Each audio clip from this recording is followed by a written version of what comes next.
प्यारे विद्यार्थियों, आज हम लोग इस प्लेटफॉर्म पे इतिहास का महासंग्राम लेकर के आरंभ कर रहे हैं, जो वनडे एग्ज़ाम के लिए बिल्कुल रामबाण सुरमा की तरह कार्य करेगा। जितने भी वनडे एग्ज़ाम आप दे रहे हैं, इतिहास की बिल्कुल निःशुल्क कार्यशाला आपको मिलेगी। पूरे इतिहास का पूरा निचोड़ यहाँ पर आपको दिया जाएगा कि एग्ज़ाम में जो भी प्रश्न आते हैं डेक्टो यहाँ से बिल्कुल आपको मिलेंगे। वनडे जितने भी एग्ज़ाम हो रहे हैं, वो यूपीपी हो, एसआई हो, रेलवे हो, एसएससी हो, एसएससी में भी एमटीएस, एचएसएल, सीजीएल, कोई भी एग्ज़ाम हो वनडे लेवल का, हर एग्ज़ाम के लिए बिल्कुल बहुत हेल्पफुल और महत्वपूर्ण वीडियो होने वाला है। तो मित्र, आज का जो हमारा टॉपिक है वो है मध्यकालीन भारतीय इतिहास पर तुर्की आक्रांता। मित्र, इसके पहले के सेगमेंट में हम लोगों ने देखा अरबी आक्रांता।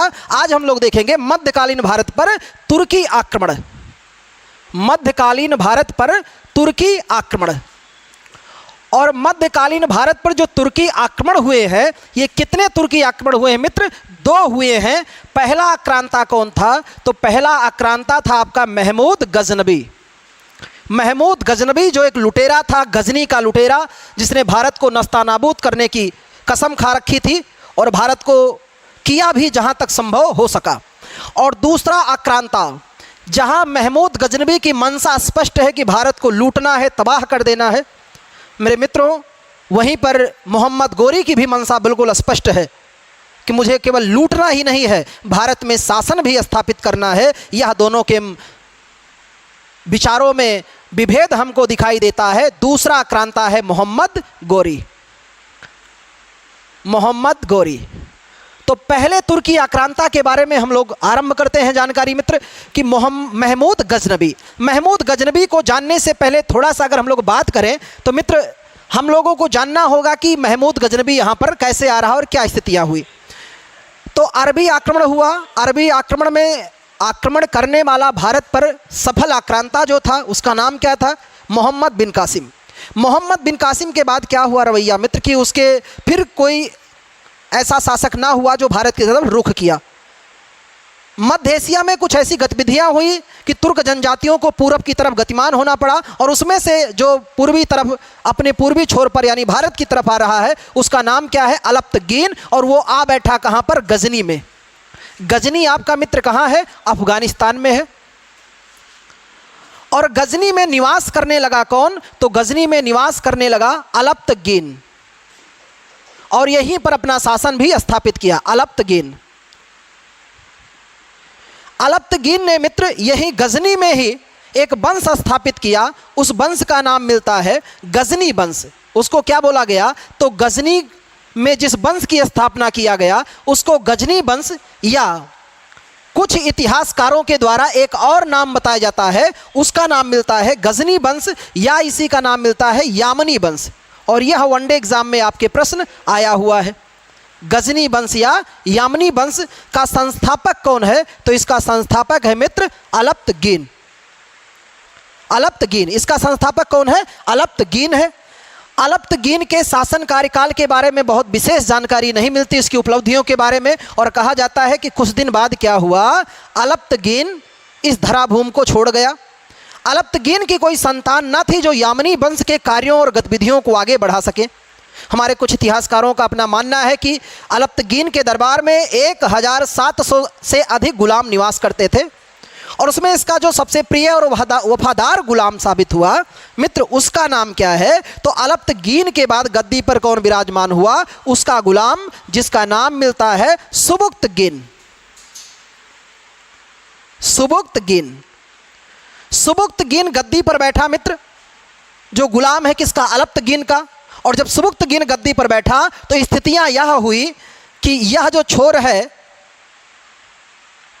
जो वर्तमान का पाकिस्तान और यह अफगानिस्तान, यह क्षेत्र आपका गजनी है, और यह सिंध का इलाका है। इस सिंध के इलाके में इस समय जो शासन कर रहा है उसका नाम क्या है? हिंदू शाही वंश।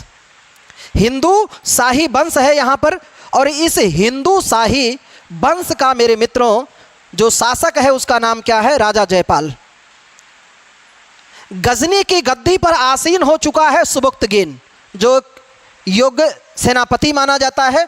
और सुबुक्तगीन की सीमाएं टकराने लगी कहाँ से? गजनी की सीमा टकराने लगी हिंदू शाही वंश से। एक राजा या शासक वही जो निरंतर अपने साम्राज्य का विस्तार करता रहे, अपने साम्राज्य में निरंतर भूमियों को अर्जित करता रहे और विशालता को कायम करता रहे। यह प्रणितिया कहीं न कहीं सुबुक्तगीन में भी था। और सुबुक्तगीन ने क्या किया मित्र कि सुबुक्तगीन ने भारत पर पहला आक्रमण कर दिया। भारत पर बोले तो इस हिंदूशाही क्षेत्र पर सुबुक्तगीन ने कहा जाता है कि यह पहला तुर्की था जिसने भारत पर आक्रमण किया था। पहला तुर्की शासक था, पहला तुर्की शासक जिसने क्या किया, भारत पर आक्रमण किया, भारत पर अटैक किया था इसने। और भारत पर अटैक करके हिंदू शाही वंश के राजा जयपाल को पराजित किया। हिंदू शाही वंश के राजा जयपाल को पराजित कर दिया। जयपाल को इसने क्या किया, पराजित कर दिया। और कहते हैं कि जयपाल सुबुक्तगीन के खिलाफ कई राजाओं को एकत्रित भी किया था, एक संघ भी बनाया था। एक सवाल यहाँ से भी बनता है कि सुबुक्तगीन के खिलाफ सर्वप्रथम एक संघ किसने बनाया था, कई राजाओं को अपनी तरफ बुलाया था इससे लड़ने के लिए। तो सुबुक्तगीन के खिलाफ सर्वप्रथम एक संघ बनाया था जयपाल ने। और कहते हैं जयपाल ने संघ बनाया, लेकिन संघ क्या रहा, असफल हो गया, सफल नहीं हो पाया था। और कहते हैं कि जब सुबुक्तगीन ने जीता, हिंदू शाही राजा जयपाल को पराजित किया, इतने में मित्र क्या हुआ कि सूचना आती है कि गजनी में आंतरिक विद्रोह हो गया और सुबुक्तगीन को इस विजय को आधे में ही छोड़कर वापस अपने स्वदेश लौटना पड़ा। और यह विजय जो रही उसकी अस्थायी विजय रही। कहते हैं 997 के आसपास सुबुक्तगीन की मृत्यु हो गई। और सुबुक्तगीन के बाद इस गजनी की गद्दी पे जो बैठ रहा है उसका नाम क्या है, महमूद गजनबी। महमूद गजनबी आ गया वह तुर्की आक्रांता जिसे भारत को नस्तानाबूद करने की कसम खा रखी थी कि भारत का मैं ईंट से ईंट बजा के रख दूंगा। और मित्र हुआ भी यही कि इस गजनी वंश का जिसका सफ़र शुरू होता है किसके द्वारा, अलप्तगीन के द्वारा, गजनी या यामनी वंश, जिसके मृत्यु के बाद उसका गुलाम गद्दी पर बैठा सुबुक्तगीन, इसने भारत पर पहला आक्रमण किया। पर इसकी विजय कैसी थी, इसकी विजय अस्थायी सिद्ध हुई। और इसके खिलाफ एक यूनियन किसने बनाया था, हिंदू शाही वंश के राजा जयपाल ने। और इसकी क्या हुई, आंतरिक गतिरोध हो जाने से इसे गजनी लौटना पड़ा और इसकी मृत्यु हो गई 999 के आसपास, 97 और 99 के बीच में। और गद्दी पे कौन बैठा, महमूद गजनबी। और अब सफ़र शुरू होता है किसका, महमूद गजनबी का। तो मैं आपको आगे अब पढ़ाना शुरू कर रहा हूं मित्र, महमूद गजनबी। और महमूद गजनबी के बारे में जो सवाल हमारे बनते हैं इतिहास से, वो बड़े बेहतर ही प्रश्न आते हैं और सारे सवालों को हम लोग बिल्कुल यहीं से सॉल्व करेंगे। महमूद गजनबी गद्दी पर बैठ रहा है, अपने पिता का उत्तराधिकारी बना महमूद गजनबी। और महमूद गजनबी के शासनकाल की अवधि हम लोग देखते हैं मित्र, 1000 से सन 1000 से लेकर के 1030 तक, यानी पहले आक्रमण से लेकर के और मृत्यु तक की घटनाओं को देखे महमूद गजनबी। महमूद गजनबी की माता जो थी जबुलिस्तान की थी और वो धनवान महिला थी, इसलिए उसको क्या कहते थे, जुबली का महमूद भी कहा जाता था। और जुबली का महमूद एक संपन्नता का सूचक माना जाता था मेरे मित्र। जब महमूद गजनबी का राज्याभिषेक हुआ तो उसे बताया गया कि हिंदुस्तान के राजा ने तुम्हारे पिता को घायल कर दिया था, तो बड़ा क्रोधित हुआ और इसको बिल्कुल जिहादी बना दिया गया। और गद्दी पर बैठने के पश्चात कहा जाता है कि महमूद गजनबी जब गद्दी पर बैठा तो इसने उपाधि धारण किया। इसकी उपाधियां भी बड़ी फेमस और मशहूर होती हैं। हमारे एग्जाम के लिए इसने एक उपाधि धारण किया, अमीन उल मिल्लत। अमीन उल मिल्लत। और दूसरा था आमीनी उद दौला। आमीनी उद दौला,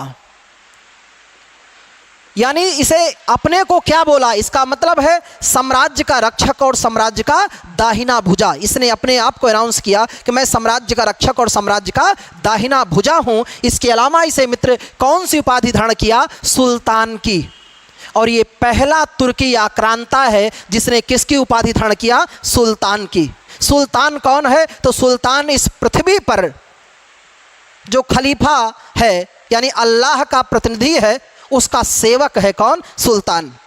यानी अल्लाह के बंदे के हुक्म पर कार्य करने वाला व्यक्ति क्या है? सुल्तान है। इसे मान्यता किससे मिल रही है? अल्लाह के व्यक्ति के द्वारा पद की मान्यता मिलती है। और इसे सुल्तान पद की मान्यता सबसे पहले किसने दिया था? तो बगदाद के खलीफा अल कादिर बिल्लाह ने। इसे सुल्तान की मान्यता किसने दिया? तो मान्यता दिया था मेरे मित्र बगदाद के खलीफा अल कादिर बिल्लाह, अल कादिर बिल्लाह।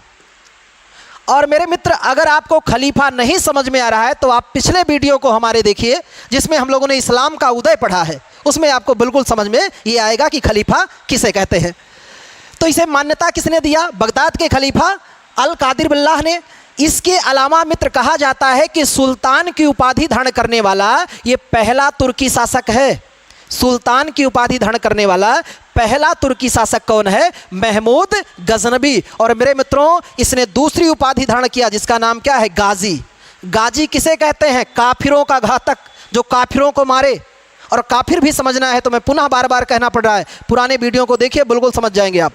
तो गाजी का मतलब काफिरों का घातक, काफिरों का घातक या काफिरों को मारने वाला। काफिर कौन है? जो कलमा को ना माने। कलमा क्या है? अल्लाह और रसूल का संदेश है। तो इसने दूसरी उपाधि क्या धारण की? गाजी। और कहते हैं गाजी की उपाधि धारण करने वाला पहला तुर्की शासक है, पहला तुर्की शासक है जिसने किसकी उपाधि धारण किया? गाजी की। इसके अलावा मित्र इसके उपनाम मिलते हैं, इसके कुछ उपनाम मिलते हैं भारत पे आक्रांता के दौरान। इसे कहा गया क्या? बुत सिकन। बुत मतलब मूर्ति, सिकन मतलब तोड़ने वाला या मूर्ति भंजक। बुत सिकन या मूर्ति भंजक भी इसे कहा गया मेरे मित्रों। किसे? महमूद गजनबी को। क्योंकि इसने भारत के बहुत सारे मंदिरों को तोड़ा। क्यों? क्योंकि हमारे सारे खजाने कहाँ छिपे थे? मंदिरों में। और हमारी मूर्तियां जो थी वो अष्ट धातुओं से निर्मित हमारी देव या देवी की मूर्तियां हुआ करती थी। इस आक्रांता और लुटेरे ने उस सबको तहस नहस कर दिया। इसी के बारे में कहा जाता है इसने भारत पर 17 बार आक्रमण किया था। भारत पर कितनी बार? 17 बार आक्रमण किया। और ये जानकारी हमें किसने दिया? इतिहासकार हेनरी एलियट। इतिहासकार हेनरी एलियट के अनुसार यह पता चलता है कि इसने भारत पर कितनी बार? 17 बार आक्रमण किए थे। और मेरे मित्र इस पर भारत के आक्रमण का जो उद्देश्य था, और वो भी उद्देश्य में कैसा? मुख्य उद्देश्य जो था, तो मुख्य उद्देश्य इसका है मित्र क्या? धन लूटना। धन लूटना। ये एक लुटेरा है, गजनी का लुटेरा है जो भारत को लूट रहा है। और कितनी बार अटैक किया है? 17 बार। ऐसा बताया किसने? हेनरी एलियट ने। ये इसका मुख्य उद्देश्य था। पर गौण उद्देश्य क्या है? इस्लाम का प्रचार करना भी, क्योंकि खलीफा का आदेश मिला है सुल्तान पद के लिए।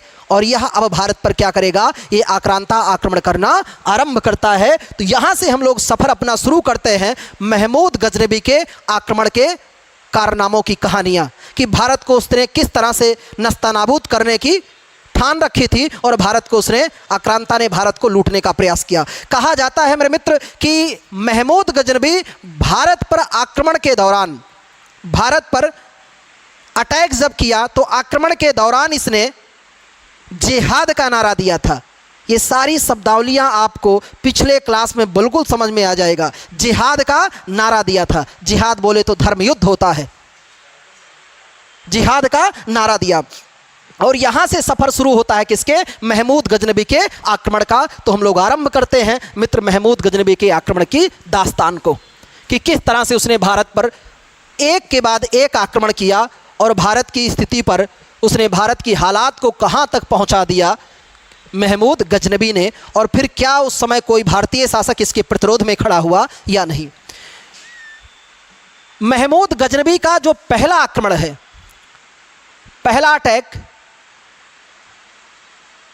एक चीज मैं और स्पष्ट कर दूं मेरे छात्रों कि मध्यकाल में समय को लेकर बिल्कुल आपके मन में हिचकिचाहट नहीं होना चाहिए, रटना बिल्कुल नहीं है आपको। कुछ तारीखें महत्वपूर्ण है, जो युद्ध का समय है वही याद रखना है, बाकी तारीख आपको याद नहीं रखना है। और जो तिथि महत्वपूर्ण होगी उस तिथि को मैं आपको बिल्कुल हाईलाइट करूंगा और बताऊंगा भी कि आपको इसको ध्यान में रखना है। तो पहला अटैक इसने जो किया वो 1000 ईस्वी में हिंदू शाही क्षेत्र के सीमावर्ती पर किया, हिंदू शाही क्षेत्र पर किया, केवल बाहरी क्षेत्र पर आक्रमण करके लौट गया।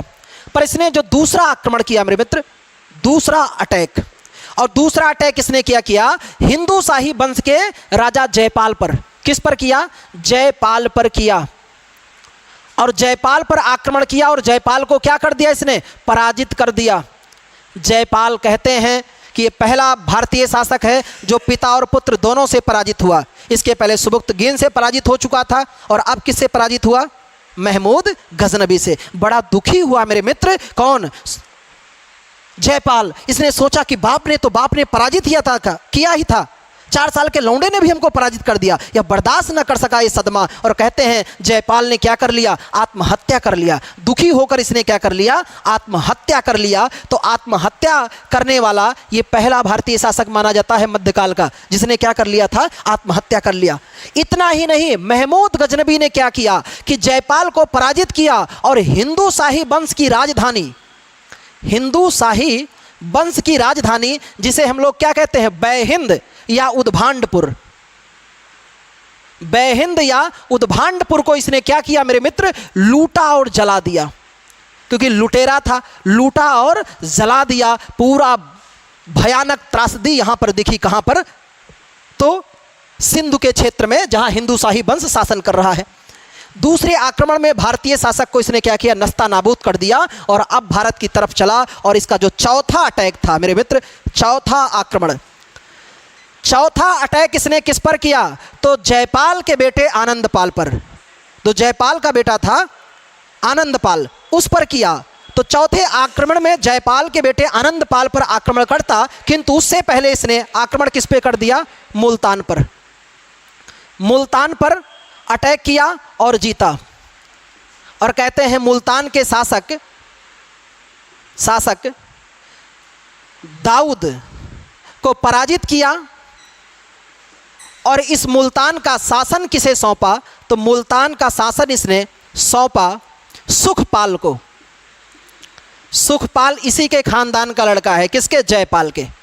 और सुखपाल को जब शासन दिया तो कहा बेटा पहले तो तुम मेरी बिरादरी का बन जाओ, फिर यहाँ पर शासन करना। सुखपाल ने कहा चाचा इसमें क्या टाइम लगता है, बिल्कुल कहो, मैं तुरंत स्वीकार करता हूँ। और इसने क्या स्वीकार कर लिया? इस्लाम धर्म स्वीकार कर लिया। किसने? सुखपाल ने। और सुखपाल ने जब इस्लाम स्वीकार कर लिया, इस्लाम को स्वीकार किया इसने मेरे मित्रों, तो इसका नाम क्या हो गया? नौसा शाह।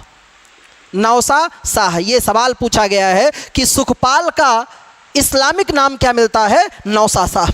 और मित्र इस तरह से ये एक के बाद एक आक्रमण करते हुए छठा अटैक, जो छठवां आक्रमण इसका था, ये किस पर था? तो यह आक्रमण इसने किया था कांगड़ा पहाड़ी पर। कांगड़ा पहाड़ी कहाँ है? हिमाचल प्रदेश में। और यहाँ का शासन किसके हाथ में है? तो जयपाल के बेटे आनंदपाल पर। तो इसने किया था कांगड़ा पहाड़ी पर। कांगड़ा पहाड़ी पर आक्रमण किया, और यहाँ का जो शासक था उसका नाम क्या था? आनंदपाल। और आनंदपाल क्या हुआ? पराजित हुआ। यही कांगड़ा पहाड़ी पर एक मंदिर है, जिस मंदिर का नाम है ज्वालामुखी मंदिर। ज्वालामुखी मंदिर। उस मंदिर को इसने क्या किया मेरे मित्रों? लूटा। ज्वालामुखी मंदिर को लूटा, ढेर सारा यहां से धन प्राप्त किया, और फिर यहां से वापस कहां जाएगा? गजनी। आनंदपाल दोबारा फिर मेरे मित्रों खूब ध्यान से देखना, इसको स्किप मत करना, समझ में आएगा यहां से कहानियां, और अब इंटरेस्टिंग शुरू होती है। आनंदपाल ने महमूद गजनबी के खिलाफ पहली बार एक संघ बनाया। उसके बाप ने बनाया था उसके बाप के प्रति, आगे अभी हम लोगों ने बात किया। तो आनंदपाल ने एक संघ बनाया। किसके खिलाफ? महमूद गजनबी के खिलाफ एक संघ बनाया, और संघ क्या रहा? असफल हो गया। इसका भी संघ क्या रहा? असफल हो गया। इसका भी संघ कारीगर नहीं रहा। यानी कई राजाओं को बुलाया पर वो जीत न सके, नस्तानाबूद हो गए, पराजित हो गए, और सभी चले गए। इस आक्रमण में इसका बिल्कुल क्या रहा मित्र कि इसके आक्रमण का रवैया और इसके जीतने का गुरूर अब बिल्कुल एकदम सातवें आसमां पे लहर परचम फहरा रहा है। जहां भी जा रहा है जीतता जा रहा है, एकदम बिल्कुल अपने को शहंशाह बादशाह समझ रहा है, सुल्तान है ही है भाई। कोई प्रतिरोध करने वाला शासक अब इसके सामने टिक नहीं पा रहा है। और इस तरह जो 9वां आक्रमण किया, नाइन्थ अटैक, वो 9वां आक्रमण इसने मित्र कहाँ किया? स्थानेश्वर महादेव मंदिर पर। स्थानेश्वर महादेव मंदिर पर आक्रमण किया और स्थानेश्वर महादेव मंदिर के चक्रा स्वामी, ये भगवान कृष्ण की मूर्ति है। किसकी? भगवान कृष्ण की। चक्रा स्वामी की मूर्ति को तोड़ा और जितने हीरा, मूंगा, माणिक, नवरत्न लगे थे उन सभी को लूटकर यहां से लेकर चला गया। कौन? महमूद गजनबी। और इस तरह से मित्र इसके सफर अभी और भी जारी हैं। आगे की अगर हम लोग बात करें तो 9 आक्रमण कर चुका है। 9 में अभी भी एक बार भी इसके हाथ, इसे पराजय का मुख नहीं देखना पड़ा है। लगातार जीतता ही जा रहा है। कौन? महमूद गजनबी। और मेरे प्रिय छात्रों, इस क्रम में उसका जब अगला आक्रमण होता है, कौन सा? 11वां आक्रमण। 11वां आक्रमण जो था, 11th अटैक। 11वें आक्रमण में मित्र इसने कहां पर आक्रमण किया? कश्मीर पर। और कश्मीर में ये पहली बार पराजित हुआ। ये थोड़ा सा इसका जाकर के चैन जो चल रहा था, जीत का लगातार सफर चल रहा था, उस सफर पर ब्रेक लगाया। किसने? भारत की ओजस्वील महिलाओं ने। तो भारत की माताओं में भी एक, उनकी भुजाओं में भी दमखम था। एक आक्रांता और लुटेरे को स्तंभित कर दिया, बिल्कुल ब्रेक लगाया यहाँ पर। तो पहली बार महमूद गजनबी पराजित कहाँ हुआ मेरे मित्र? तो पहली बार पराजित हो रहा है कश्मीर में। और किसने पराजित किया? तो लोहार वंश की एक शासिका थी, लोहार वंश की शासिका रानी दिद्दा ने।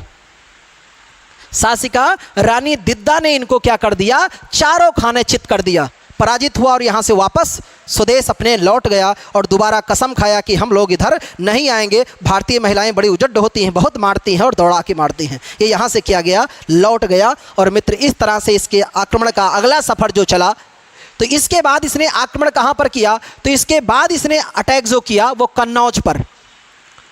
12वां आक्रमण इसका कहाँ रहा? कन्नौज पर अटैक किया। और कन्नौज पर अटैक करके कन्नौज को लूटा। साथ में इसी कन्नौज आक्रमण के दौरान इसने मथुरा को भी लूटा, मंदिरों की नगरी मथुरा को भी इसने लूटा। और ढेर सारा धन लेकर पुनः कहाँ चला गया? तो गजनी चला गया। और इस तरह से इसने मित्र जो 14वां आक्रमण किया था, 14th अटैक, तो इस 14th यानी 14वां आक्रमण किया इसने किस पर? तो चंदेल वंश के राजा विद्याधर पर। चंदेल राजा विद्याधर पर आक्रमण किया।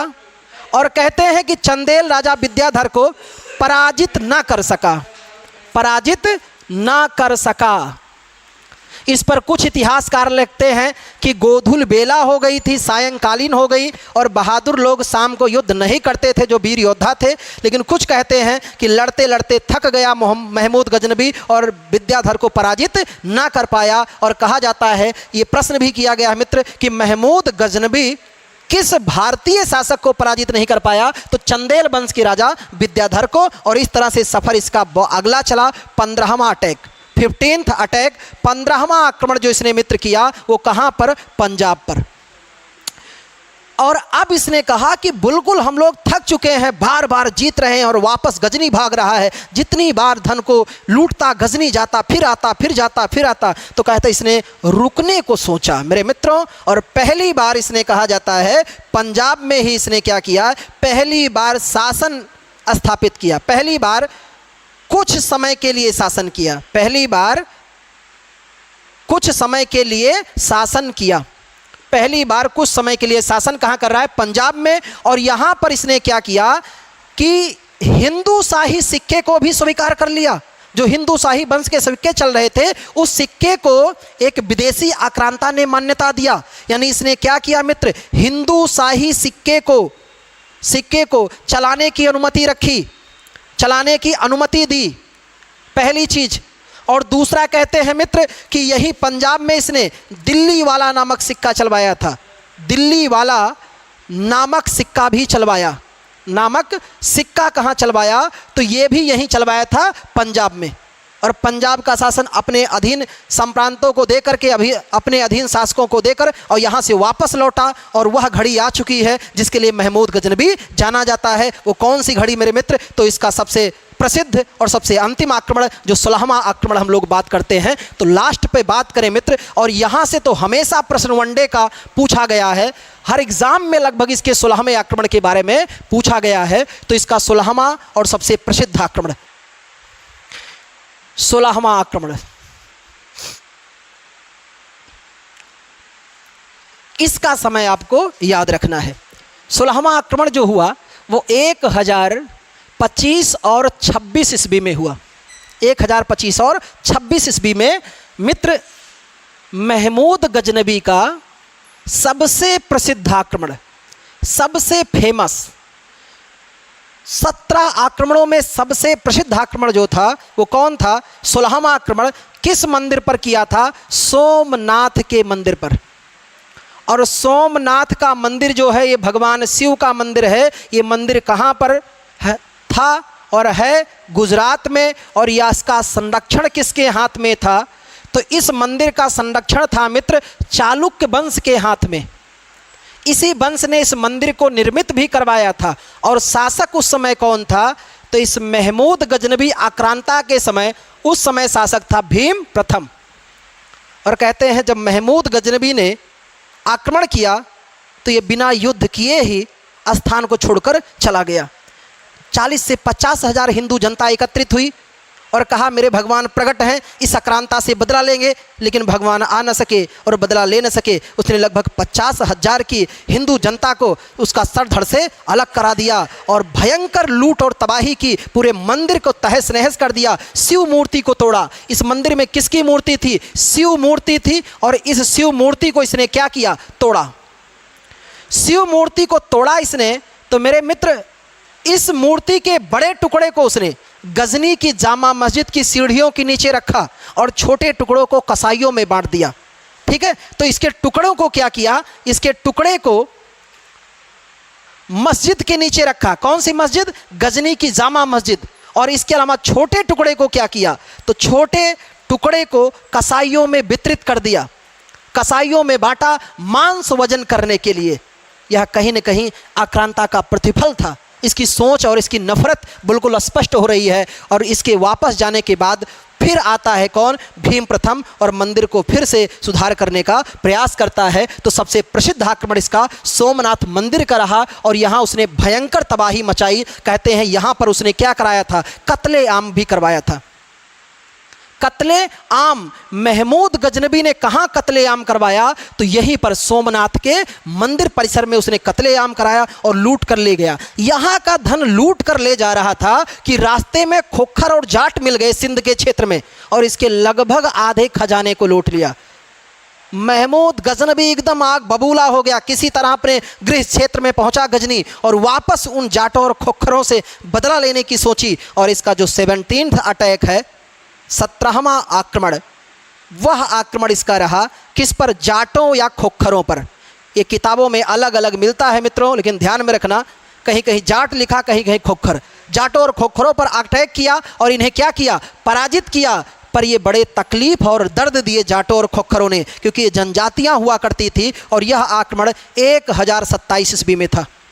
इसी दौरान यह कहते हैं कि घायल भी हुआ था, इसको भी चोट आई और वह घाव जो था वो बिल्कुल नासूर बन गया। और नासूर ऐसा बना कि वह घड़ी अब करीब आ चुकी है, जो इस मानवीय जीव का अकाट सत्य वचन है कि जन्म हुआ तो मृत्यु संभव है। वह घड़ी का परचम करीब आया और इस तरह से क्या हुआ? इस प्रकार 1030 ईस्वी में 1030 ईस्वी में इसकी क्या हो गई? मृत्यु हो गई। और इसे दफनाया भी कहाँ गया? गजनी में, जिसे हम लोग कहते हैं कि इसका मकबरा कहाँ है महमूद गजनबी का? तो इसका मकबरा भी गजनी में है और इसकी राजधानी भी क्या थी? गजनी थी।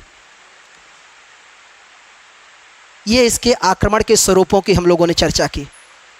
मित्र, इसने भारत को लूटने के लिए और सोमनाथ पर आक्रमण करने के लिए, हिंदुओं को खासकर पराजित करने के लिए इसने हिंदुओं के तरीके से निपटने का प्रयास किया था। और अगर हम लोग इस पे समझे मेरे मित्र बात, तो यह समझ में आती है, इस दृष्टांत कहाँ से स्पष्ट होता है कि इसकी सेना में 2 हिंदू सेनापति भी थे, ताकि वो हिंदुओं को पराजित करने के तरीके बता सके, हिंदुओं से लड़ा कैसे जाए, क्योंकि इसके पहले तुर्की सेना ने कभी हिंदुओं से लड़ाई नहीं की थी। तो इसकी सेना में 2 हिंदू सेनापति थे, सेना में 2 हिंदू सेनापति थे। एक का नाम था तिलक और दूसरे का नाम था संवेद राय, तिलक और संवेद राय। इसके अलावा इसने विविध बातों में अगर हम लोग बात करें तो इसने गजनी में जामा मस्जिद बनवाई थी, गजनी में जामा मस्जिद बनवाया। इस मस्जिद बनवाने का उद्देश्य यही था मित्र, वो क्या था? नमाज अदा करना। क्या अदा करना? नमाज अदा करना। पर यह आक्रांता होने के साथ साथ यह विद्वान और विद्वानों का आश्रयदाता भी था। इसके दरबार में अनेकों विद्वान निवास करते थे। पर मैं आपके एग्जाम के दृष्टिकोण से यहाँ 4 प्रमुख विद्वानों की चर्चा करता हूँ मित्र, और यहीं पर महमूद गजनवी टॉपिक पूर्ण होता है हमारे कंपटीशन के दृष्टिकोण से।